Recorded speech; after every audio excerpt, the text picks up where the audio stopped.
Jai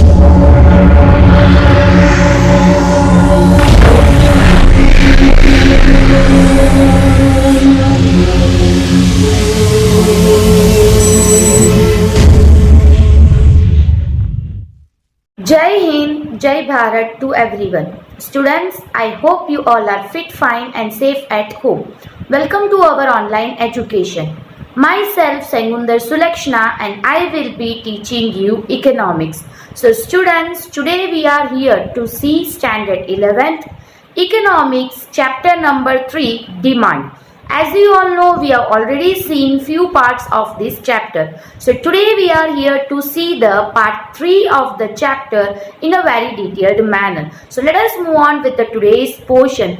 Before starting the today's video, let us have a short summarization of the previous portion, which means a revision of the previous video. What we have seen on the previous video. So previously we have seen about the portion of the law of demand, demand function, assumption of law of demand and the way of identifying the law of demand in economical way in a very detailed manner. So let us start with the demand function.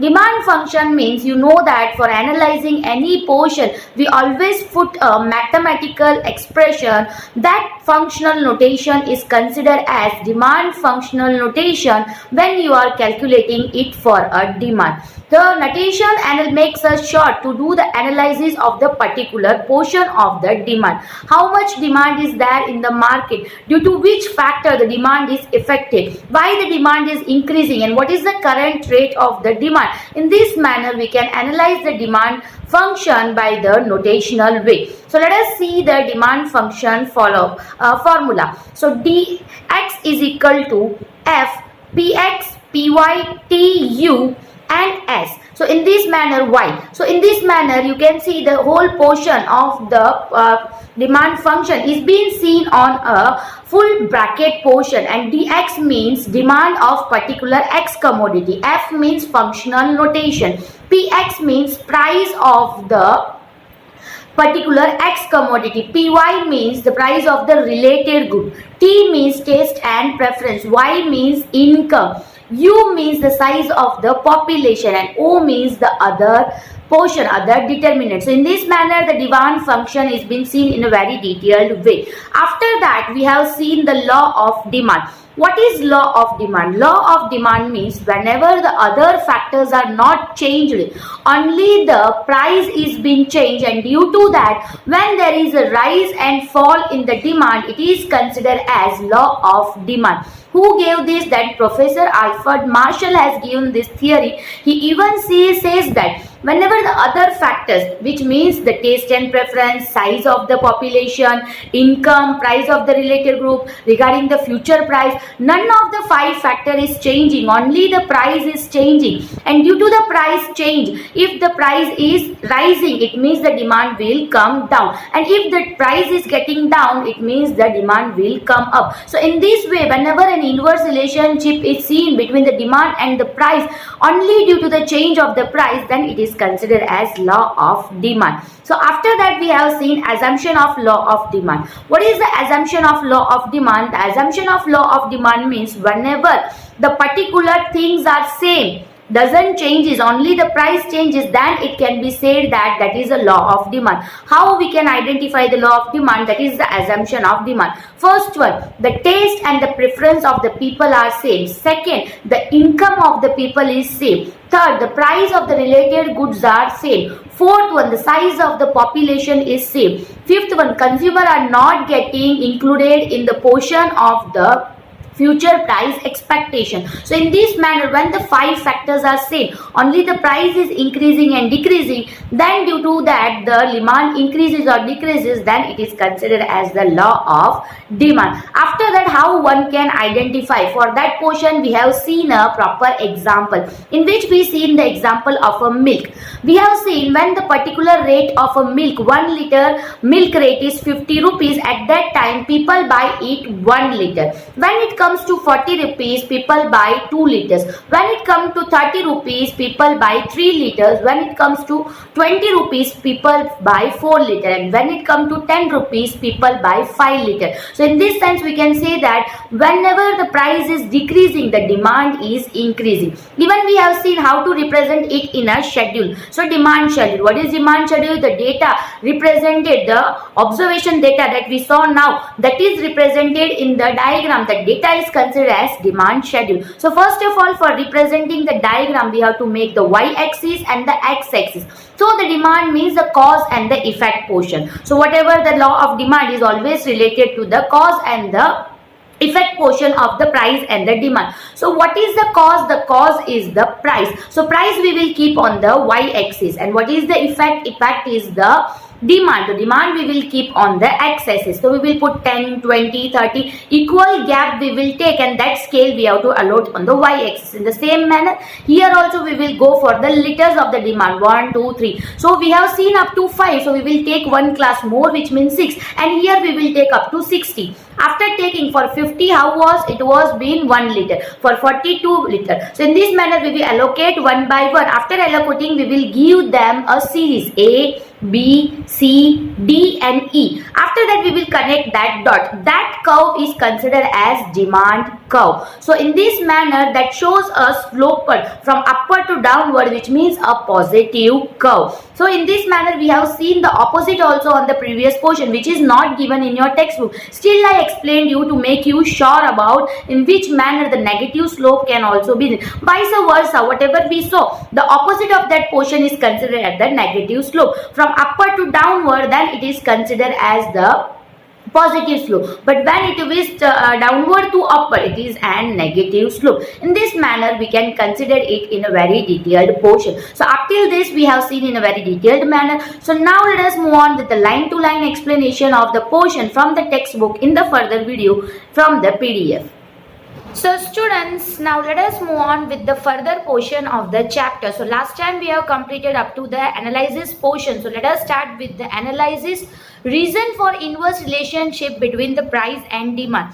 Price बढ़ता है तो demand घटता है, price घटता है तो demand बढ़ता है, यानी ये ऑपोजिट रिलेशन. ये इनवर्स रिलेशन का रीजन क्या है, क्यों इस तरीके का इनवर्स रिलेशन देखा जाता है, उसके बारे में हम डिटेल में आज देखने वाले. The inverse relationship between price and demand occurs because of two reasons which are explained below. कहीं ना कहीं ये जो inverse relationship है, ये दो रीजन की वजह से देखा जाता है और उस दो रीजन को नीचे डिटेल में एक्सप्लेन किया गया है. Let us move on with that and see it in a very detailed manner. Income effect. When the monetary income of the consumer remain constant but price of the goods falls, then her is real income rises. Real income is the purchasing power of money income. When the real income rises, a consumer can buy more of a good and therefore its demand may rise. For example, if the amount of money at the disposal of consumer is rupees 50, the price of the milk is 50 per liter, then the consumer can buy demand only 1 liter of milk. But if the price of the milk falls to 10, the consumer can have demand 5 liters of milk with money income of rupees 50. Mostly normal people have a positive income effect. Inferior goods have a negative income effect. That is when the price of inferior goods fall, the real income of the consumer increases but the demand for these goods falls. For example, coarse food grain. तो first है income effect. What is income effect? In fact income effect मतलब कहीं ना कहीं इंसान जो कमाता है, कंज्यूमर जो भी मॉनेटरी इनकम अर्न करता है, उसी के ऊपर कहीं ना कहीं कॉन्स्टेंटली डिमांड करके चीज़ों को खरीदता है. बट अगर उसका इनकम कांस्टेंट है, यानी वो गए महीने भी 10,000 कमा रहा था, अभी भी 10,000 कमा रहा है, ठीक है, बट अगर कोई प्रोडक्ट का प्राइस बढ़ता है, फॉर एग्जांपल जो मिल्क का हमने एग्जांपल देखा, वो 50 रुपीज़ लीटर था, अचानक से 10 रुपीज़ में आ जाता है, इसका मतलब उसका भाव जो है कम हुआ. भाव कम होने से कहीं ना कहीं रियल इनकम जो है वो ज़्यादा होता है. What is real income? Real income मतलब परचेसिंग पावर. जैसे कि हम कल भी 50 रुपये कमा रहे थे, आज भी 50 रुपये कमा रहे, बट अचानक से 50 रुपये वाला दूध 10 रुपये का हो जाता है, मतलब हम 5 लीटर उसको खरीद सकते.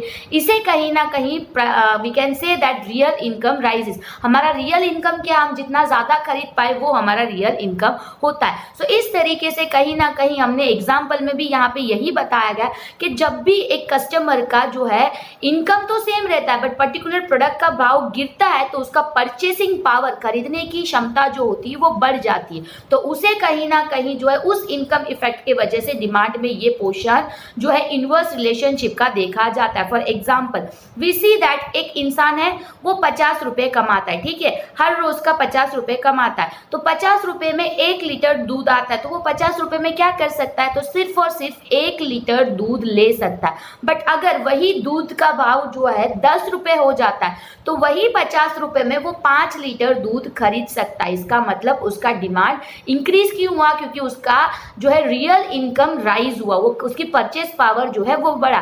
तो इस तरीके से हम बोल सकते हैं मोस्ट नॉर्मली जो अच्छे गुड्स होते हैं, जो क्वांटिटी गुड्स होते हैं, जो क्वालिटी वाइज सारी तरीके से अच्छे होते हैं, उसमें पॉजिटिव इनकम देखा जाता है, यानी कि इनकम बढ़ता है तो डिमांड भी वो चीज का बढ़ने लगता है। बट इंफीरियर गुड मतलब हम बोल सकते हैं गेहूं या बाजरा, ठीक है, तो बाजरा तो सस्ता होता है तो लोग क्या करेंगे, अच्छा कमाएंगे तो गेहूं खाएंगे, बट अगर उनके पास पैसे की कमी आती तो वो बाजरे पे शिफ्ट करेंगे। अगर आपका इनकम राइज होता है, आपकी परचेसिंग पावर बढ़ता है, तो आप क्या बाजरा खरीदोगे? नहीं, आप ऐसा कॉन्सेप्ट सोचोगे ही नहीं, चलो मैं बाजरा 10 किलो लेके रख लेता हूँ, 2 किलो ही गेहूं यूज करो। आप क्या सोचोगे, जितना पैसा है उससे अभी मैं थोड़ा कुछ अच्छा खा लूँ, तो आप क्या करोगे, पॉजिटिव गुड्स के लिए ज्यादा देखोगे। सो कहीं ना कहीं जो है इनकम इफेक्ट जो है नॉर्मल गुड्स के लिए पॉजिटिव वे में देखा जाता है बट इंफीरियर गुड के लिए नेगेटिव। अगर इनकम बढ़ता है तो इसकी डिमांड कम हो जाता है और इनकम कम होता है तो इसकी डिमांड बढ़ने लगता है। जैसे कि एग्जांपल में बताया गया, अगर कोई इंफीरियर गुड जैसे बाजरा की भाव कम हो रहा है तो रियल इनकम अगर बढ़ेगा तो भी इंसान इसको ज्यादा नहीं करेगा, इसका डिमांड गिर जाएगा और वो क्या करेगा, नॉर्मल गुड्स को खरीदने लगेगा। सो इस तरीके से हम बोल सकते हैं इनकम यानी जो हमारा इनकम होता है ये बढ़ने या घटने से ही हमारा डिमांड बढ़ता या घटता है। फर्स्ट तो ये इस रीजन की वजह से यानी इनकम बढ़ा और प्राइस कम हुआ यानी हम उसको ज्यादा डिमांड करेंगे, इसीलिए एक इनवर्स रिलेशनशिप देखा जाता है। नेक्स्ट है substitution effect. Let us see that in a very detailed manner. Substitution effect: when price of the concerned goods fall, it becomes relatively cheaper than its substitute. Hence, a consumer will reduce the consumption of substitute goods and expand the demand for the concerned good. This is substitute effect. For example, between two varieties of pant, namely a pair of the regular cotton, terry cotton and denim pants, if the price of the regular pant falls and that of the denim pants remains the same, then the consumer finds the regular pants cheaper compared to the denim pant and will expand the demand for the regular pant. Coconut water and cold drink. So second है substitution effect. Substitution effect की अगर हम बात करते तो कुछ concern goods होते हैं, जैसे कि ये नहीं तो ये जो अल्टरनेटिव माने जाते हैं। अगर एक गुड का प्राइस कम होता है तो लोग क्या करेंगे, कंपेयर करेंगे, ये नहीं तो ये है तो इसका भाव कम हुआ है तो इसको ज्यादा खरीद लेते हैं। इस तरीके का सब्स्टिट्यूट इफेक्ट भी कहीं ना कहीं देखा जाता है। कंज्यूमर क्या करता है, सब्स्टिट्यूट गुड को कंजप्शन के लिए क्या करता है, उसका डिमांड ज्यादा बढ़ा देता है। अगर उसका भाव कम हुआ तो कहीं ना कहीं उसे वो ज्यादा खरीदने लगता है, इसे सब्स्टिट्यूशन इफेक्ट बोला जाता है। जैसे यहाँ एग्जांपल दिया गया, एग्जांपल में दो वेराइटी के पैंट है, एक रेगुलर कॉटन टेरी कॉटन के पैंट है, एक डेनिम के जीन्स पैंट है, ठीक है। ये अभी 500 का मिलता है और ये 600 का मिलता है। अचानक से 500 का फिर से 440 हुआ तो 440 होगा या 450 होगा तो लोग क्या सोचेंगे, ये 600 दे के खरीदूं, इससे अच्छा तो ये मैं एक 450 का खरीद के 150 रुपये मेरा बचेगा भी, तो ये थोड़ा चीपर है तो मैं ये खरीद लेता हूँ। इस तरीके से सब्स्टिट्यूट प्रोडक्ट में अगर कोई चेंजेस आता है उसके भाव में तो उसके कंपैरेटिव जो गुड होता है उसके डिमांड में अप एंड डाउन देखा जाता है। सब्स्टिट्यूट प्रोडक्ट का भाव कम होता है तो जो प्रोडक्ट का नॉर्मल वही भाव होता है, ये 600 ही पहले भी था बट ये अचानक से 500 में से 450 हुआ तो लोग ये ज्यादा खरीदेंगे तो इसका डिमांड कम होगा। उसी तरीके से ये दोनों है, यानी कि ये कॉटन पैंट है और ये डेनियम पैंट है। कॉटन और डेनियम पैंट में अगर डेनियम का भाव 550 हुआ और ये 500 ही है तो लोग कहीं ना कहीं वापस इसी को खरीदेंगे क्योंकि कंपैरेटिव दिस ये चीपर उनको लगेगा। सो जो भी प्रोडक्ट सब्स्टिट्यूट में ये नहीं तो ये वाला पोर्शन होता है उसमें जो प्रोडक्ट का भाव कम होता है उससे ज्यादातर लोग खरीदते हैं। जैसे coconut water and cold drink दिया गया, अगर धूप आती है, समर का टाइम चलता है, हम क्या करते हैं, ज्यादा से ज्यादा हम नारियल पानी या कोल्ड ड्रिंक्स पीते हैं। कोल्ड ड्रिंक्स का भाव अगर 30 रुपीज 50 ml रख लेते और वही जो है कोकोनट जो है इतना सा वो भी 30 रुपीज़ का मिलेगा, तो हम कंपेयर करेंगे किसमें हमें 30 रुपीज़ देके ज़्यादा मिलेगा, तो चीपर जो होगा उसके ऊपर हम कॉन्सेंट्रेट करेंगे। तो ये सब्सटीट्यूशन इफेक्ट भी कहीं ना कहीं देखा जाता है। सो सब्सटीट्यूट की वजह से भी कहीं ना कहीं एक इनवर्स रिलेशन देखा जाता है। क्या इनवर्स रिलेशन देखा?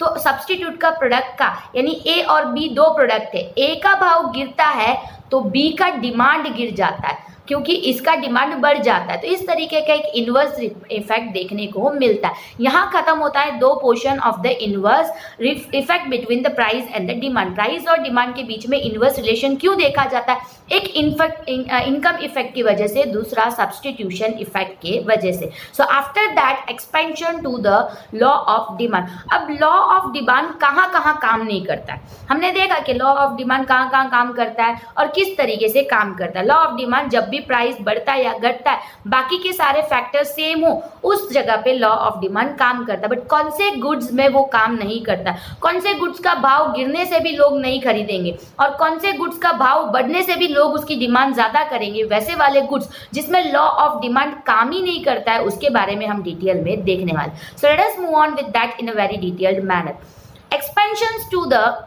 law of demand means that when price of a goods fall, the demand contract instead of expanding and vice versa.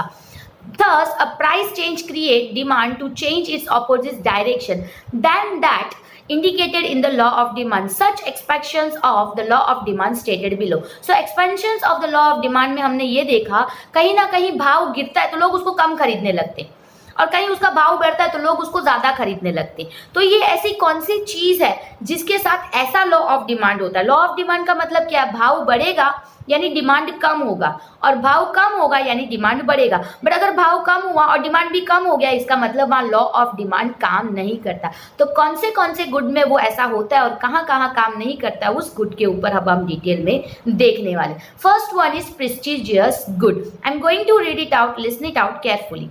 Certain goods which are priced very high and are generally consumed by very rich people like expensive jewelry, expensive car, expensive mobile phones, etc.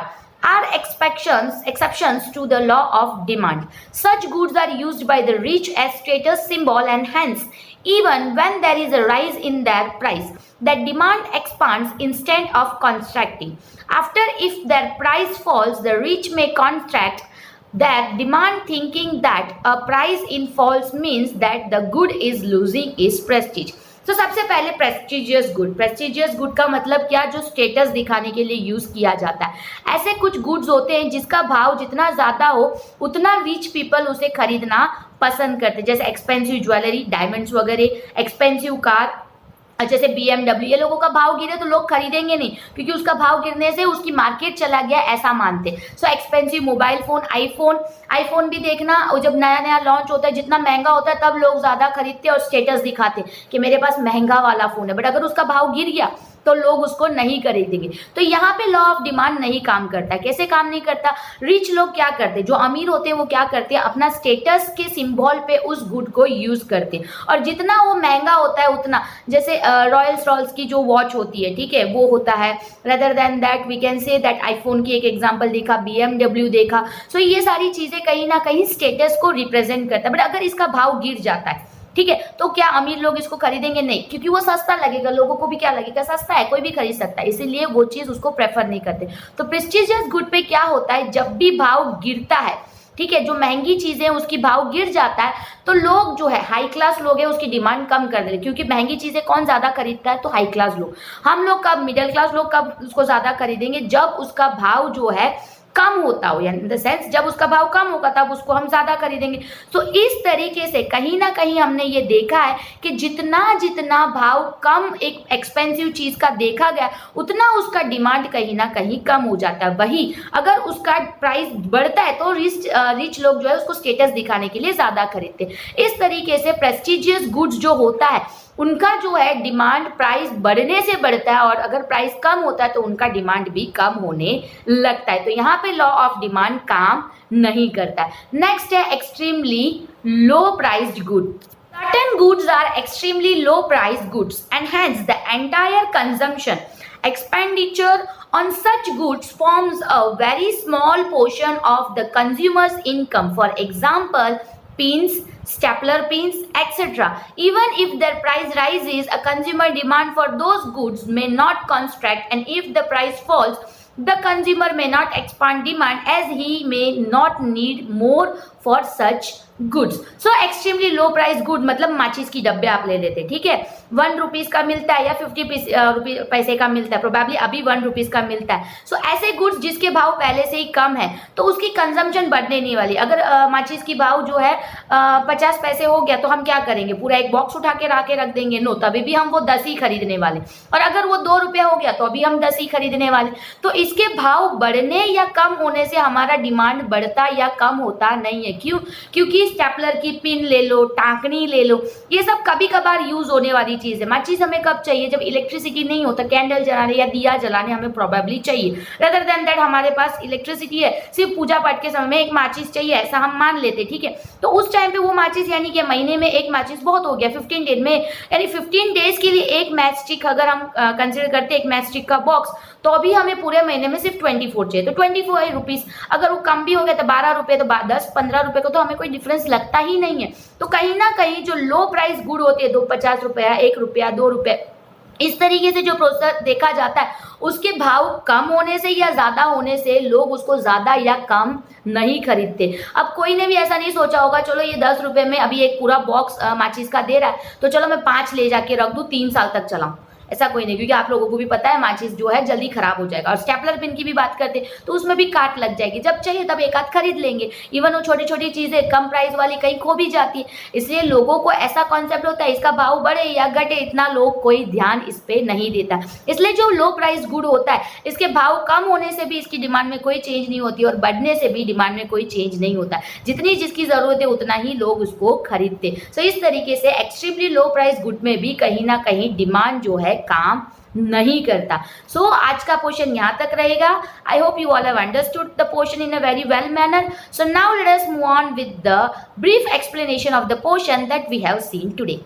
So students, I hope that you all have understood the today's portion in a very well manner. So today we have seen the analysis of the reason between the inverse effect between the price and the demand. Price बढ़ने से demand क्यों कम होता है और price कम होने से demand क्यों बढ़ता है, ये opposite relation क्यों है, इसके रीजन क्या है, कॉजेज क्या है, इसके बारे में हमने डिटेल में देखा. उसके बाद हमने exceptions of the law of demand. Law of demand कौन सी गुड्स में काम नहीं करता, उसके अंदर 2 पॉइंट के बारे में हमने डिटेल में देखा. So let us have a short summarization of the topic that we have seen today.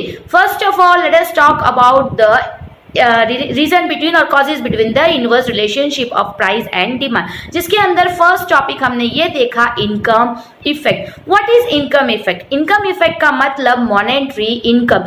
हर कोई इंसान एक इनकम जनरेट करता है, उस इनकम के बेसिस में ही कहीं ना कहीं कोई प्रोडक्ट की डिमांड करता है. अब फर्स्ट ऑफ ऑल हम ये मान लेते हैं उस पर्टिकुलर इंसान का जो इनकम है वो कांस्टेंट है. फॉर एग्जांपल हमने मिल्क का देखा इसलिए हम वही रखते हैं. तो उस इंसान का सैलरी 50 रुपीज है, हर रोज उसको 50 रुपीज का सैलरी मिलता है. अब जब उसे 50 रुपीज का सैलरी मिलता है तो उससे उसकी जो परचेसिंग पावर क्या होता है वो रियल इनकम माना जाता है. 50 रुपीज में जब 1 लीटर 50 रुपीज का मिल्क मिलता है तो वो मतलब 1 लीटर ही खरीद सकता है. तो उसकी परचेसिंग पावर पैरिटी 1 लीटर का. बट अगर उस प्रोडक्ट का भाव कम हुआ, ठीक है, 50 रुपीज में से 10 रुपीज हो गया, तो वो 50 रुपीज में उसका 5 लीटर खरीद सकता है. इसका मतलब उसका रियल इनकम राइज हुआ.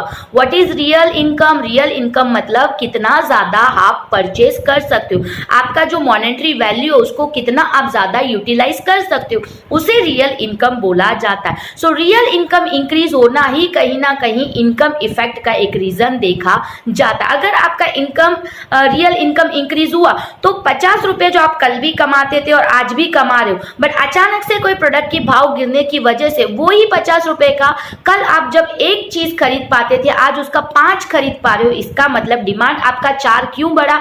सिर्फ और सिर्फ प्राइस का कम होने से बढ़ा. तो प्राइस कम होता है तो डिमांड जो है बढ़ता है. क्यों? क्योंकि मॉनेटरी वैल्यू जो है रियल इनकम बढ़ता है. इस रीजन की वजह से एक इनवर्स रिलेशनशिप जो है देखा जाता है प्राइस और डिमांड के बीच में. नेक्स्ट हमने देखा substitution substitution effect. What is substitution effect? Substitution effect के लिए सबसे पहले आपको पता होना चाहिए व्हाट इज सब्स्टिट्यूट गुड। हमने जो कि डिटेल में देखा था, सब्स्टिट्यूट गुड मतलब अल्टरनेटिव गुड जिसके जो कैरेक्टरिस्टिक है सेम ही है, ये नहीं तो ये, इस तरीका कंपैरिजन जो है कंज्यूमर्स के बीच में देखा जाता है। जैसे बेस्ट एग्जांपल हमने टी नहीं तो कॉफी देखा, तो फॉर एग्जांपल हम ये मान लेते इनकम सेम है, सब सेम है, बट पर्टिकुलरली एक सब्स्टिट्यूट प्रोडक्ट जो कंपैरेटिव गुड है, दोनों को कंपेयर कर सकते A and B, tea and coffee. Tea का 30 रुपीज था और कॉफी का 25 रुपीज देखा गया। सो आप क्या लोगे?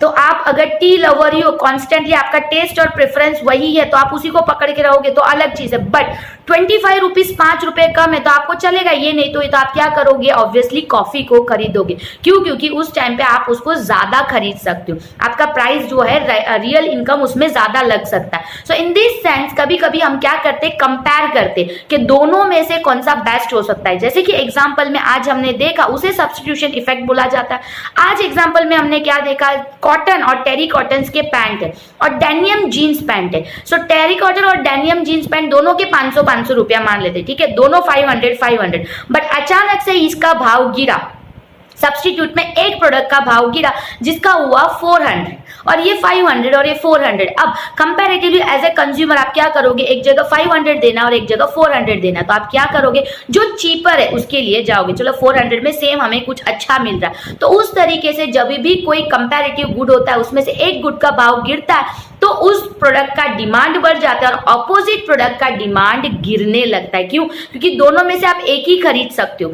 सो इसे कहीं ना कहीं सब्स्टिट्यूशन इफेक्ट डेप्थ में बोला जाता है। और इस इफेक्ट के वजह से सेम इसका भाव गिरने से डिमांड तो बढ़ा बट सामने वाले प्रोडक्ट का भी डिमांड गिरा, तो यहाँ पे एक डबल इनवर्स रिलेशनशिप देखा गया है। इसके बाद यहाँ पे ये दो टाइप का कहीं ना कहीं इफेक्ट के वजह से प्राइस में ए और डिमांड के बीच में एक इनवर्स रिलेशनशिप देखा जाता है। नेक्स्ट हमने क्या देखा? तो नेक्स्ट हमने देखा exceptions of the law of demand. Law of demand कहाँ कहाँ काम नहीं करता। काफी बार ऐसा होता है कि हमारा रियल इनकम राइज होने के बावजूद हम क्या करते हैं, कुछ चीजों को कभी नहीं खरीदते। क्यों? क्योंकि वो हमारे लिए थोड़ा ऐसा ऑड लगता है। हम ऐसा सोचते हैं चलो अच्छा पैसा है तो कोई अच्छी चीजें खरीदते। तो ऐसे कोई गुड्स होते हैं जहां पे लॉ ऑफ डिमांड काम नहीं करता। तो कौन सी जगह पे लॉ ऑफ डिमांड काम नहीं करता? Let us see that. First one is prestigious good. Prestigious good मतलब ऐसे गुड जो स्टेटस दिखाने के, एक स्टेटस सिंबल की तरह यूज किया जाता है। जैसे मैंने बोला BMW, ठीक है, आईफोन लवर्स, तो आप आईफोन का जब भाव नया नया निकला होता है, जब ज्यादा होता है तब आप ज्यादा खरीदते हो, फिर जैसे जैसे उसका भाव गिरता है तो आप उसको खरीदते हो? नो,